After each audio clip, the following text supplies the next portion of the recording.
কে রে? তোকে মেরে নরকের গরম তেলে ভাজবে সবাই। পৃথিবীর অনিষ্ট করে তুই এখানে এসে নাক ডেকে ঘুমাচ্ছিস? দেখ খবরে কি বলছে। এক ভয়ানক ভূত ঘুরে বেড়াচ্ছে পৃথিবী জুড়ে, আপনারা সাবধানে থাকুন। আর এই ভূতের সুর কানে এলেই মানুষ, পশু, পাখি সবাই নিমেষে সম্মোহিত হয়ে যাচ্ছে, আর তাদের সমস্ত শক্তি চলে যাচ্ছে ভূতের কাছে।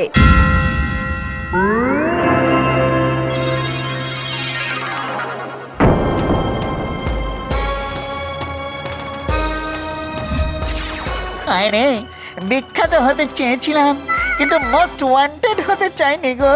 কিছু একটা কর লুল্লু, কিছু একটা কর, নইলে সর্বনাশ হয়ে যাবে আমাদের সবার। এক্ষুনি গিয়ে আমি করব এবার ফাইট। চিংড়া পুং খাবে এবার দারুণ টাইট। হ্যাঁ